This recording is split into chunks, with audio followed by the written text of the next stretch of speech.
इसके बाद scene shift होता है और हम देखते हैं कि हाइंस भी उस विलेज में आ गया होता है। साथ ही वो वहाँ पर कुछ गार्ड से कह रहा होता है, अरे मैं तुमसे ये कहना चाहता हूँ कि मेरा ब्रदर इस विलेज में है। फिर वो सोल्जर कह रहा होता है, हमने तुम्हें पहले ही बता दिया था कि वो कुछ टाइम पहले ही यहाँ से चला गया है, और हाँ हम तुम जैसे आउटसाइडर को ऐसे ही अंदर आने नहीं दे सकते हैं। तो हाइंस कहता है चलो ठीक है, एटलीस्ट मुझे विलेज के चीफ से तो मिलने दो। इसके बाद हम देखते हैं कि वहाँ पर चीफ भी पहुँच गया होता है और ये हंगामा देखते हुए कहता है, आखिर यहाँ पर ये हंगामा किस चीज के लिए चल रहा है, बताओ क्या बात है, मैं इस विलेज का चीफ हूँ। तो इतना कहने के बाद वो जैसे हाइंस के क्लोज आता है तो वो हाइंस को देखकर काफी ज्यादा हैरान हो जाता है। साथ ही कह रहा होता है, आखिर तुम कौन हो। तो हाइंस कहता है, हेलो चीफ, मेरा ट्विन ब्रदर, मुझे लगता है कि हांस यहीं पर है। इसके बाद हम कोठरी के अंदर हांस को देखते हैं। साथ ही हान दोनों बॉडी साइड देखते हुए मन ही मन कह रहा होता है, ऐसे टाइम पर दो बॉडीज का होना काफी ज्यादा यूजफुल है। ओल्ड से डील करने के लिए हांस का थैंक यू। अब मैं आराम से अंदर एंटर कर पाऊंगा।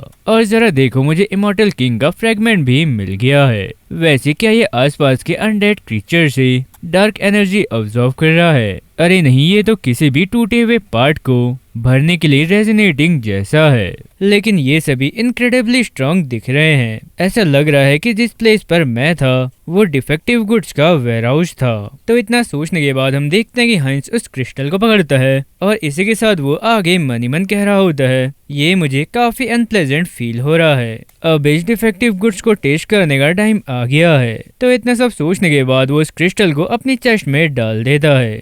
इसके बाद हम दोबारा हाइंस को देखते हैं और वो चीफ से कह रहा होता है, जैसे कि मैं पहले ही कह चुका हूँ, हम ट्विंस हैं, हम किसी भी टाइम बात कर सकते हैं कि अदर पर्सन कहाँ है। तो ये सुनकर चीफ कहता है, खैर इस बात पर बिलीव करना काफी डिफिकल्ट है। सो इतना कहने के बाद चीफ सडनली काफी हैरान हो जाता है। साथ ही चिल्लाते हुए कहता है, कुछ तो गड़बड़ है, उसे मार डालो। इसके बाद सीन शिफ्ट होता है और हम हांस को देखते हैं और वो अपने कान बंद करके बैठा होता है, क्योंकि उसके कानों में बस एक ही आवाज गूंज रही होती है कि उसे मार डालो, उसे मार डालो। और इसी के साथ वो मन ही मन कह रहा होता है, नेगेटिव इमोशन लगातार उमड़ रहे हैं, इसे माइंड हब के थ्रू फिल्टर किया जा रहा है, लेकिन फिर भी ये काफी ज्यादा इंटेंस है। क्या कोई पर्सन सेंस में रहकर ये चीजें सह भी सकता है? तो हांस के इतना सोचने के बाद हमें वहाँ पर एक्सप्लोजन दिखाई देता है और इसी के साथ एक विंडो भी ओपन हो जाती है जिसमें लिखा होता है, एंटिटी के ग्रोथ की कंडीशन पूरी कर ली है, entity info immortal made damage. इसके बाद नोट की एक विंडो ओपन होती है जिसमें लिखा होता है, इमोर्टल किंग के फ्रैगमेंट 3/1 की पावर के वजह से इसका लेवल बढ़ गया है। फ्रैगमेंट में डार्क एनर्जी एंटिटी के साथ मर्ज हो गई है और special skill evil wisdom acquired हो गया है। इविल विजडम डार्क मैजिक में एब्सोल्यूट अंडरस्टैंडिंग और टैलेंट प्रदान करता है।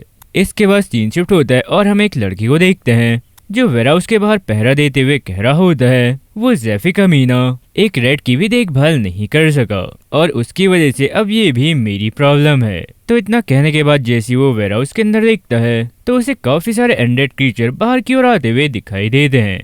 और इसी बीच हम हांस को देखते हैं और वो उस लड़के से कहता है, हे आज का मौसम सच में काफी अच्छा है ना? तो ये देखकर वो लड़का काफी हैरान होते हुए मन ही मन कहता है, अरे नहीं ये इम्पॉसिबल है, आखिर वो बात कैसे कर सकता है? और इतना सोचने के बाद वो जैसी अपनी पावर का यूज करते हुए उन अनडेड क्रीचर पर अटैक कर रहा होता है, लेकिन तभी वो अनडेड क्रीचर डोर तोड़कर बाहर की ओर आ जाते हैं। इसके बाद हम देखते हैं कि हांस उन अनडेड क्रीचर के साथ बाहर आ गया होता है। फिर थोड़ी देर बाद वहाँ पर चीफ भी आ जाता है और वो हान को देखते हुए कहता है, अरे तुम तो एक एलिट स्केलेटन बन गए हो, आखिर इमॉर्टल किंग का फ्रैगमेंट तुम्हारे हाथ कैसे लगा? तो हान भी चीफ को देखते हुए कहता है, अरे चीफ तुम्हें देखे हुए काफी टाइम हो गया है, तुम्हें मैं याद तो हूँ है ना? वैसे चीफ थैंक यू, मैंने अपना दिल खो दिया था लेकिन वेयरहाउस में मुझे एक नया मिल गया। फिर ये सुनने के बाद चीफ काफी गुस्से में कहता है, आखिर तुम इमॉर्टल किंग के हार्ट को ऐसे लोली बॉडी में मिला कैसे सकते हो? अब देखो तुम्हें मरना होगा। सो इतना कहने के बाद चीफ हांस पर फिंगर ऑफ डेथ का अटैक कर देता है।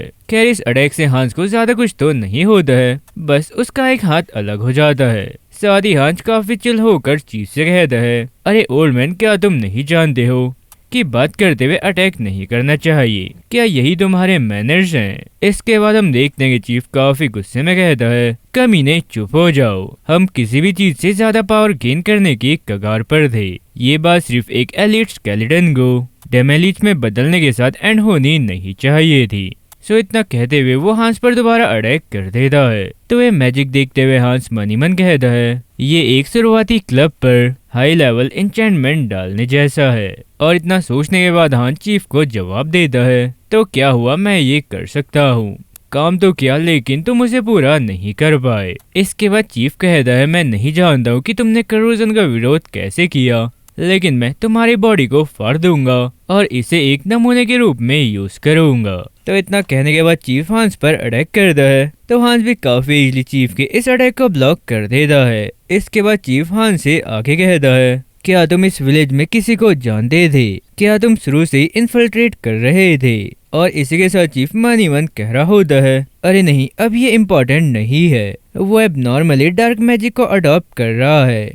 क्या ये उस फ्रेगमेंट की पावर है? मैं यहाँ पर ज्यादा टाइम बर्बाद नहीं कर सकता हूँ, नेक्रोमेंसर की सोल सूख रही है।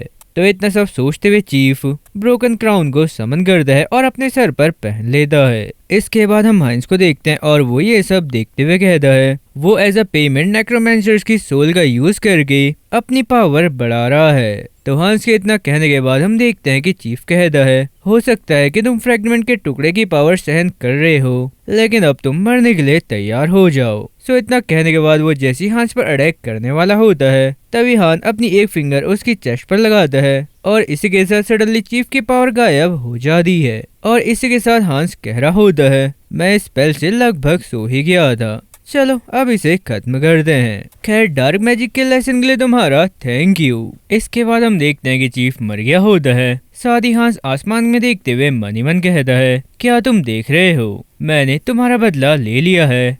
अल्फ्रेड, अब तुम शांति से आराम करो। इसके बाद सीन शिफ्ट करके हमें एक काफी बड़ा पैलेस दिखाया जाता है, जहाँ पर हम देखते हैं कि एक लड़की प्रेयर कर रही होती है। फिर थोड़ी देर बाद वो लेडी जैसी प्रेयर खत्म करके बाहर आ रही होती है, तो तभी उस लेडी को देखकर बिशप मार्टिन कह रहा होता है, क्या तुमने अपनी प्रेयर पूरी कर ली है? फिर वो लड़की यानी सेंट ईस्टा कहती है, हाँ, क्या आप दूसरी ओर इन्फॉर्म कर सकते हैं, वेस्ट में इमॉर्टल किंग के रिवाइवल के साइन मिले हैं। तो ये सुनकर मार्टिन काफी हैरान होते हुए कहता है, क्या तुम उस इमॉर्टल किंग की बात कर रही हो? मैं समझ गया, मैं जल्दी से मीटिंग बुलाता हूँ। तो इतना कहने के बाद मार्टिन दौड़ते हुए वहाँ से चला जाता है और इसी के साथ ईस्टा मनी मन कह रही होती है, इमॉर्टल किंग जिसने पूरे कॉन्टिनेंट में अपना डर फैला रखा है, सैकड़ों साल बाद में दोबारा वो होने नहीं दूंगी। तो अब इस वीडियो का एंड यहीं पर होता है। और अगर तुम्हें वीडियो पसंद आई हो तो वीडियो को लाइक करें, चैनल को सब्सक्राइब करें और बेल आइकन दबाना ना भूलें। तो आज के लिए बस इतना ही, अब मिलते हैं नेक्स्ट वीडियो में, तब तक के लिए बाय बाय।